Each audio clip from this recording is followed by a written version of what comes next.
एक गांव में गोपाल नाम का एक गरीब पंडित अपनी पत्नी सरस्वती के साथ रहता था। गोपाल पंडित के पास अब कोई भी गांव वाला पूजा पाठ भी नहीं करवाता।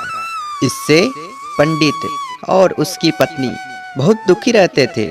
एक दिन सरस्वती अपने पति गोपाल पंडित से बोली, सुनो जी, अब हमारे पास थोड़ा ही धन बचा है। अब हम ज़्यादा दिन तक गुजारा नहीं कर पाएंगे। आप कोई और काम क्यों नहीं ढूंढ लेते? पंडिताई तो कोई करवाता ही नहीं। क्या करूं भाग्यवान, मुझे पंडिताई के अलावा कुछ और आता भी नहीं। तुम चिंता मत करो, भगवान हमारी सहायता जरूर करेंगे। कैसे चिंता ना करूं? हमें सेठ धनीराम का कर्ज भी तो देना है।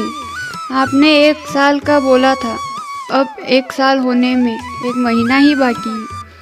कहाँ से देंगे हम उनका कर्ज? गोपाल पंडित अपनी पत्नी से कुछ नहीं कहता और घर से निकलकर गांव के बीच में जाकर सोचने लगता है कि मैं क्या करूं, कैसे मैं अपने परिवार को चलाऊं। इतने में ही गांव का एक आदमी रामू किसान गोपाल पंडित के पास में आता है। क्या बात है पंडित जी, आज आप बड़े दुखी नजर आ रहे हो। हाँ रामू भैया, पूजा पाठ और यज्ञ के काम चल नहीं रहे हैं और धन भी सारा खत्म हो गया है। समझ नहीं आ रहा है कि घर का गुजारा कैसे करूं, इसीलिए थोड़ा चिंतित हूँ। अरे पंडित जी, मेरे हिसाब से आपको कोई नया व्यापार शुरू कर लेना चाहिए, क्योंकि पूजा पाठ में ज्यादा कुछ नहीं रखा है। आजकल पूजा पाठ कोई करवाता भी नहीं है। व्यापार होगा तो अच्छा खासा पैसा कमा पाओगे। बात तो तुम ठीक बोल रहे हो, पर नए व्यापार को शुरू करने में धन भी तो चाहिए। वो कहाँ से लाऊं? यहाँ तो खाने के भी वांदे हैं, फिर व्यापार कैसे शुरू करूं? अरे पंडित जी, शंभुनाथ है ना, वो तो तुम्हारा दोस्त भी है। वो तुम्हारी मदद जरूर करेगा। उससे ले लो कुछ पैसे, फिर बाद में उसे लौटा देना। गोपाल पंडित को रामू किसान की बात ठीक लगी। गोपाल पंडित अपने दोस्त शंभुनाथ से मिलने उसके घर चला जाता है। गोपाल पंडित को आता देखकर शंभुनाथ की पत्नी चांदनी उससे कहती है, देखो जी, तुम्हारा गरीब दोस्त गोपाल पंडित आ रहा है। जरूर ये तुमसे पैसा मांगने ही आ रहा होगा। तुमको बता देती हूँ, अगर ये पैसा मांगे तो साफ साफ मना कर देना। अरे आओ आओ गोपाल, अरे कैसे हो? आज हमारी याद कैसे आ गई? कुछ नहीं शंभुनाथ, बहुत दिन हो गए थे, सोचा कि तुमसे मिलने चलूं तो आ गया, और एक काम भी था तुमसे। अच्छा, क्या काम था? बताओ। क्या बताऊं शंभुनाथ, मेरे पूजा पाठ के काम चल नहीं रहे, इसीलिए सोच रहा हूँ कि कोई नया व्यवसाय शुरू करूँ। उसके लिए थोड़ा धन चाहिए था। मैं तुम्हें ब्याज समेत बाद में लौटा दूंगा। ये तो अच्छी बात है गोपाल, पर मुझे माफ करना दोस्त, मैं तुम्हारी कोई मदद नहीं कर सकता, क्योंकि मैंने कल ही सारे पैसे अपने ससुराल वालों को दे दिए। मेरे साले की शादी है, इसीलिए अब मेरे पास भी पैसे नहीं हैं। मुझे माफ करना दोस्त, मैं तुम्हारी मदद नहीं कर सकता।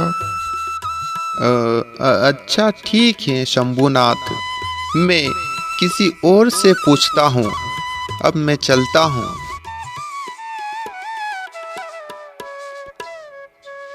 इतना कहकर गोपाल पंडित अपने घर की ओर चल पड़ता है।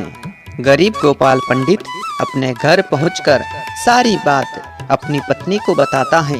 तब सरस्वती कहती है, अरे आप उस शंभुनाथ के पास क्यों गए? उसने आज तक कभी हमारी मदद की जो अब करेगा? इंसान का बुरा समय आता है तब कोई भी उसकी मदद नहीं करता। पता नहीं अब क्या होगा।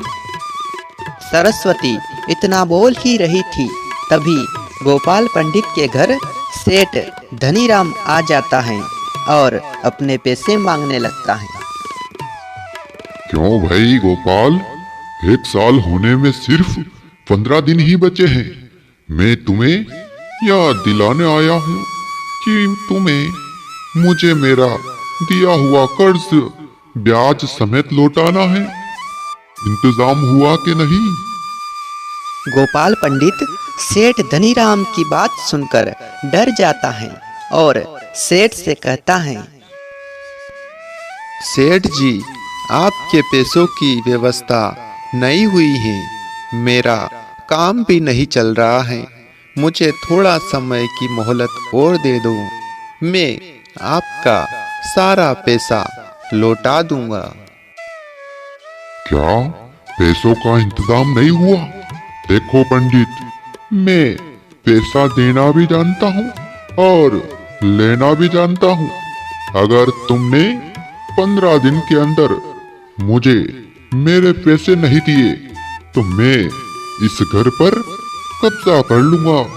मैंने तुम्हें पहले ही बोला था कि पैसे नहीं दोगे तो तुम्हारा घर मेरा हो जाएगा। अब मैं जा रहा हूँ और 15 दिन के बाद आता हूँ। इतना कहकर सेठ धनीराम वहां से चला जाता है। गोपाल पंडित और उसकी पत्नी सरस्वती दोनों दुखी हो जाते हैं। सुनो जी, अब हम 15 दिन में इतने पैसों का इंतज़ाम कहाँ से करेंगे? अगर पैसों का इंतज़ाम नहीं किया तो ये सेठ हमें घर से निकाल देगा। गोपाल पंडित बिना कुछ कहे अपने घर से निकल जाता है और चलते चलते वो सोचता है कि अब मैं सेठ धनीराम का पैसा कहाँ से दूंगा। गोपाल पंडित दुखी होकर गांव के पास एक पेड़ के नीचे जाकर बैठ जाता है और कहता है, हे भगवान, आपने मुझे इतना गरीब क्यों बनाया? घर में खाने को अनाज है नहीं, सेठ को देने के लिए पैसे अब मैं क्या करूं और कहां से लाऊं? हे भगवान, आप मेरे साथ ऐसा क्यों कर रहे हैं? पंडित इस तरह बोल ही रहा था, तभी उस पेड़ के अंदर से आवाज आती है, चिंता मत करो गोपाल पंडित, मैं तुम्हारा दुख दूर कर दूंगा। पंडित घबरा जाता है और इधर उधर देखता है और कहता है, कौन है यहाँ पर? सामने आओ, कौन बोल रहा है? मैं एक जादुई पेड़ हूँ गोपाल। मैं तुम्हारे बारे में सब जानता हूँ। जो कोई सच्चा व्यक्ति मुसीबत में होता है, मैं उसकी मदद करता हूँ। तुम अपना हाथ आगे करो, मैं तुम्हें ये जादुई कलश दे रहा हूँ। तुम घर जाकर इस जादुई कलश से जितना धन तुम्हें चाहिए मांग लेना और ज्यादा लालच मत करना। अब तुम अपने घर जाओ। गोपाल पंडित जादुई कलश लेकर खुशी खुशी अपने घर जाता है और सारी बात अपनी पत्नी सरस्वती को बताता है। फिर गोपाल पंडित जादुई कलश से कहता है, हे जादुई कलश, मुझे बहुत सारा धन दे दो। गोपाल पंडित ने यह कहा ही था, तभी वहां पर बहुत सारा धन आ जाता है और वो जादुई कलश गायब हो जाता है। फिर सरस्वती अपने पति से कहती है, सुनो जी, आप सबसे पहले उस सेठ धनीराम के पैसे उसे देकर आओ। पत्नी की बात सुनकर गोपाल पंडित सेठ धनीराम के घर जाता है और उसे उसका धन दे देता है और फिर बाकी धन से वह बहुत सारी जमीन खरीद लेता है और फिर दोनों पति पत्नी आराम से अपना जीवन व्यापन करते हैं।